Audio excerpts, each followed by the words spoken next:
O que a relação de Jesus com o Pai pode nos ajudar nas relações familiares, entre os nossos amigos e os relacionamentos que nós temos, por exemplo, no nosso trabalho?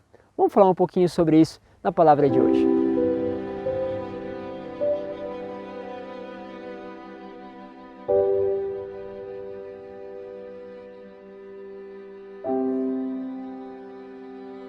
Em nome do Pai, do Filho e do Espírito Santo. Amém. Meu nome é Padre Isaac, sou da comunidade aqui Aliança de Misericórdia. Seja bem-vindo a este canal. Está chegando a primeira vez, se inscreva e participe conosco. É sempre uma alegria ter a sua presença conosco para que possamos crescer juntos naquilo que é a palavra de Deus. Fica sempre este convite àqueles que desejarem também entrar nos nossos grupos de WhatsApp para que a gente possa aprofundarmos juntos e receber lá diretamente no WhatsApp o link para poder entrar justamente nas homilias e também lá nos vídeos do meu canal. Bom, quero partilhar com vocês o Evangelho que está em São João, capítulo 12, do versículo 44 ao 50. Diz assim: Naquele tempo, Jesus exclamou em alta voz: Quem crê em mim, não é em mim que crê, mas naquele que me enviou. Quem me vê, vê aquele que me enviou. Olha aqui essa relação. Jesus está sempre jogando as coisas ali para o Pai. Ele sempre coloca o Pai. É como que, olhando para Ele, sempre pudéssemos ver o Pai. Então, esse relacionamento que a gente já disse em outras homilias é de unidade entre Deus e o Pai. É muito bonito. E é muito interessante que a gente possa ir percebendo o quanto isso é palpável dentro da nossa vida. Ele continua dizendo assim: Eu vim ao mundo como luz, para que todo aquele que crê em mim não permaneça nas trevas. Se alguém ouvir as minhas palavras e não as observa, eu não o julgo, porque não vim para julgar o mundo, mas para salvá-lo. Quem me rejeita, não aceita as minhas palavras, já tem o juiz. A palavra que eu falei o julgará no último dia. Porque eu não falei por mim mesmo, mas o Pai que me enviou, Ele é quem me ordenou que devia dizer e falar. Olha, mais uma vez, mais um aspecto, Jesus passa essa unidade para o Pai. Então, tudo que eu disse, que eu falei porque o Pai pediu. E eu sei que o seu mandamento é vida eterna. O seu mandamento é vida eterna. Isso aqui é muito profundo, porque a gente pensa sempre nesse lado assim, da dureza, da dificuldade. Pense em vida eterna. Quando nós pensamos em vida eterna, aquilo que são os mandamentos de Deus, eles se tornam suaves. Suaves por quê? Porque você pensa naquilo que é a graça. Se você pensar na graça que é ser um médico, cuidar de pessoas, cuidar, poder ali, através do conhecimento, ajudar pessoas a recuperarem, a destruírem da vida delas muitas vezes a dor, aí você, olhando para isso, aquele teste lá do vestibular, que é muito difícil passar numa faculdade ou numa universidade que tem lá o curso de medicina, aquilo se torna leve. Mas se você olhar só a dificuldade, 50 por vaga, 80 por vaga, em alguns lugares até 100 por vaga, você vai parar na dificuldade.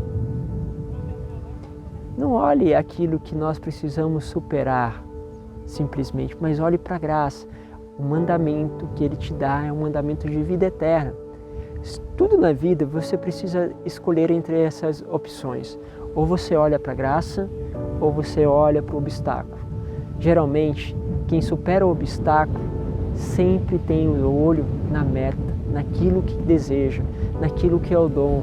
E às vezes um dom que a gente precisa procurar muito é agradar a Deus. Agradar a Deus.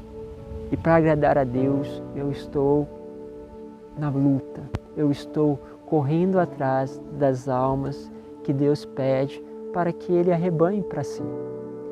Olha só, e aí Jesus ainda continua dizendo, Eu sei que o seu mandamento é vida eterna, portanto, o que eu digo conforme o Pai me falou. Mais uma vez Ele vai afirmar isso.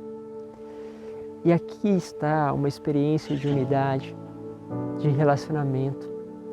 Pense numa família que é chamada a experimentar esta profundidade, no sentido que um pai e uma mãe tem a possibilidade de gerar e criar uma vida.